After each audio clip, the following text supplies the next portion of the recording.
NPS Balado, le balado de la revue Nouvelles pratiques sociales. C'est une excellente question. On a justement des articles qui abordent cet élément-là. Je pense notamment à l'article d'Isabelle Ruellin sur la participation citoyenne dans des quartiers défavorisés. Et ça, il faut le faire ressortir. En fait, il y a eu aussi une grande mobilisation citoyenne. Souvent face aussi à certaines inactions de la part de l'État ou au fait de se sentir éloigné ou non rejoint par les grands discours de santé publique. Et donc ça a permis à certains groupes sociaux justement de s'approprier certains messages de prévention. Dans cet article-là, on fait référence notamment à la façon dont plusieurs communautés ont utilisé des leaders de leur communauté pour passer des messages de prévention qui étaient plus adaptés à leurs besoins, qui étaient plus crédibles aussi pour eux. Plusieurs se rappelleront qu'on avait critiqué certaines communautés ethnoculturelles, notamment par leur crainte de la vaccination.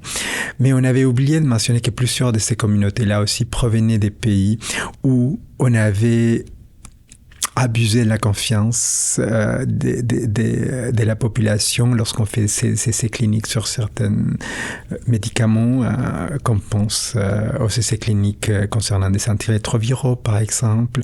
Bref, il y avait en fait dans les critiques envers certaines populations, une mécompréhension et parfois une méconnaissance des raisons qui faisaient en sorte que plusieurs populations étaient méfiantes face au discours de santé publique ou qui ne comprenaient pas vraiment certaines de ces mesures. Donc le recours à une mobilisation communautaire, aux leaders communautaires pour passer des messages crédibles était vraiment quelque chose d'essentiel.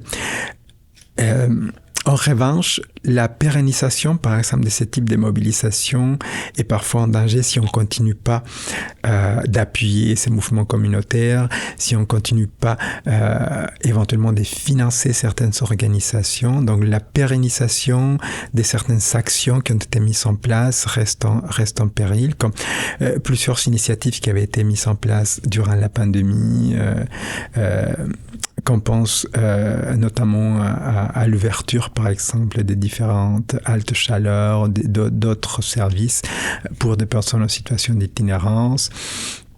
Voilà, si on n'a pas une continuité dans le financement, dans les services, c'est dommage en fait.